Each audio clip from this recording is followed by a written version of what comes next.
নমস্কার বন্ধুরা, আজকের এই ভিডিওতে আমরা আলোচনা করব টেকনোর একটা আপকামিং স্মার্টফোন সম্বন্ধে। এবার দেখুন, টেকনো আর ইনফিনিক্স এই দুটো কোম্পানি এই মুহূর্তে সবচেয়ে ভালো স্মার্টফোন সবচেয়ে পারফেক্ট প্রাইসে লঞ্চ করছে, এমনকি সবচেয়ে লেটেস্ট প্রসেসর বলে স্মার্টফোন লঞ্চ করছে।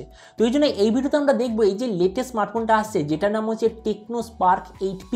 এতে আপনি কি ডিজাইন পাবেন, কি স্পেসিফিকেশন হবে, কি প্রাইসে লঞ্চ হবে, আর যে প্রাইসে লঞ্চ হবে সেই প্রাইসে আপনার এটা নেওয়া উচিত নাকি এই প্রাইস পয়েন্টে অ্যাভেলেবেল কোনো অন্য স্মার্টফোন নেওয়া উচিত, এই সব কিছু সম্বন্ধে এই ভিডিওতে আমরা আলোচনা করব। তো চলুন শুরু করা যাচ্ছে ভিডিওটা কোনো সময় নষ্ট না করে। আপনি যদি গ্যাজেট ওয়ার্ল্ড বাংলা চ্যানেলে প্রথমবার আসেন আর এরকম বাংলা টেক ভিডিও ডেইলি দেখতে চান, তাহলে গ্যাজেট ওয়ার্ল্ড বাংলা চ্যানেলটা সাবস্ক্রাইব অবশ্যই করে দেবেন। প্রথম আমরা আলোচনা করবো এটা ডিজাইন সম্বন্ধে। যেমন আপনি স্ক্রিনে দেখতে পাচ্ছেন, এটাই আসলে হলো টেকনো স্পার্ক 8P ডিজাইন। মানে এই ডিজাইনটা এক্স্যাক্টলি যে টেকনো স্পার্ক 8 লঞ্চ হয়েছিল পুরো ওটার মতো, জাস্ট ওটাই ছিল দুটো ক্যামেরা, এটা আপনি পাবেন তিনটে ক্যামেরা, এটাই শুধু ডিফারেন্স। আর আগের বারের মতো মানে টেকনো স্পার্ক 8-এর মতো এই পি বলে যে ভার্সান, এতেও আপনি অনেক ধরনের আলাদা আলাদা কালার পাবেন। এই স্মার্টফোনটার থিকনেস হবে 8.9 মিলিমিটার আর এর ওয়েট হবে 197 গ্রাম। ডিসপ্লের দিক থেকে আপনি নিতে পাবেন 6.6 inch full HD plus 60 hertz IPS LCD display. এর স্ক্রিন টু বডি রেশিও হবে অলমোস্ট 90%-এর আশেপাশে। আর এতে আপনি কোনো ধরনের গোরিলা গ্লাসের প্রোটেকশন তো পাবেন না, কিন্তু টেকনোর বাকি স্মার্টফোনের মতো এতে আপনি এনইজি গ্লাস প্রোটেকশন আপনি দেখতে পাবেন।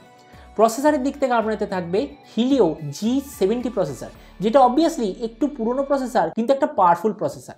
ক্যামেরার দিক থেকে আপনি এতে পাবেন এই সময়ের সবচেয়ে পপুলার স্মার্টফোন সেন্সার, যেটা হচ্ছে 50 মেগাপিক্সেলের স্যামসাং JN1 সেন্সার। মানে 50, 2 আর 2 মেগাপিক্সেলের ব্যাক ক্যামেরা, তার সঙ্গে 8 মেগাপিক্সেলের ফ্রন্ট ক্যামেরা পাবেন। কেন এটা টেকনো তরফ থেকে আসা স্মার্টফোন, তো অবভিয়াসলি ব্যাক সাইডে আপনি 4টে এলইডি ফ্ল্যাশ পাবেন, ফ্রন্টে আপনি ডুয়েল এলইডি ফ্ল্যাশ পাবেন। ব্যাটারির দিক থেকে আপনার এতে থাকবে 5000 mAh ব্যাটারি, তার সঙ্গে 18 ওয়াটের চার্জার। আর যে কানেক্টিভিটি সেটা হবে USB Type-C। এই যে স্মার্টফোনটা বলা হচ্ছে যে একটাই ভেরিয়েন্টে লঞ্চ হবে, 4GB র্যাম, 128GB মেমোরি। এর র্যামের কোয়ালিটিটা হবে LPDDR4X আর এর মেমোরি কোয়ালিটিটা হবে eMMC 5.1। আর তার সঙ্গে আপনি ডেফিনেটলি 2+1 কার্ড স্লট দেখতে পাবেন। এই স্মার্টফোনের বাকি কিছু ফিচার হলো যেতে আপনি Android 11 পাবেন, 3.5mm জ্যাক থাকবে, ফিঙ্গারপ্রিন্ট সেন্সার থাকবে কিন্তু সেটা হবে side mounted fingerprint sensor.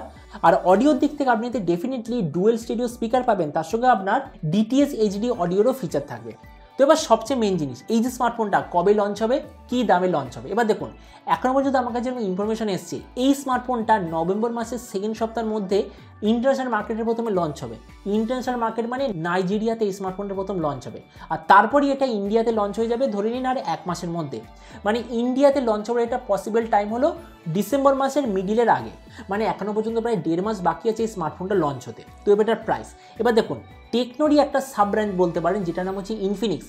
10,000-এ available আছে ইনফিনিক্স হট 11, 11,000-এ অ্যাভেলেবেল আছে ইনফিনিক্স হট 11s। তার মানে এই যে 10,000-এর যে প্রাইস ব্র্যাকেটটা এটা খালি আছে, তার মানে ডেফিনেটলি এই যে টেকনো স্পার্ক 8P বলে স্মার্টফোনটা এটা একদম 10,000 টাকাতেই লঞ্চ হবে। তো এবার সব ভিডিওর মতো এই ভিডিও লাস্টে আমি আপনাকে বলবো এই যে স্মার্টফোনটা লঞ্চ হচ্ছে 10,000-এ, এটার জন্য আমরা কি ওয়েট করা উচিত নাকি এই প্রাইস পয়েন্টে অ্যাভেলেবেল অন্য কোনো স্মার্টফোন নেওয়া উচিত। এবার দেখুন, 10,000 টাকায় এই মুহূর্তে সবচেয়ে ভালো স্মার্টফোন হচ্ছে মাইক্রোম্যাক্স ইন-1, যেটা অবভিয়াসলি একটা খুব ভালো অলরাউন্ড স্মার্টফোন।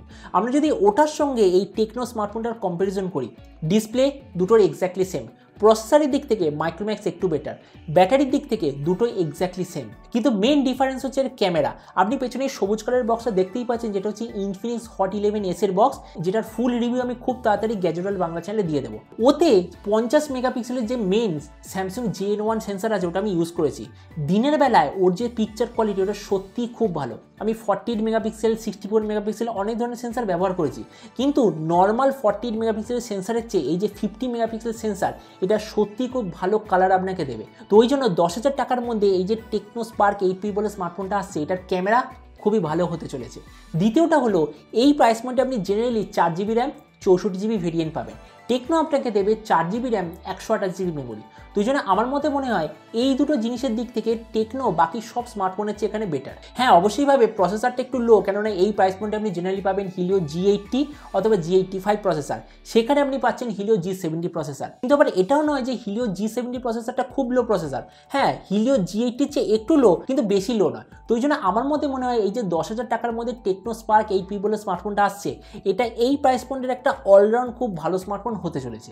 তো এবার আপনি যে কমেন্টে আমাকে অবশ্যই জানাবেন এই যে টেকনো স্পার্ক 8P বলে স্মার্টফোনটা আসছে, এই স্মার্টফোনটা যখন 10,000 টাকায় ইন্ডিয়াতে আর 12,000 টাকার আশেপাশে যখন বাংলাদেশে লঞ্চ হবে, আপনি কি এই দামে এই স্মার্টফোনটা নিতে চান নাকি এই প্রাইস পয়েন্টে অ্যাভেলেবেল কোনো অন্য স্মার্টফোন নিতে চান?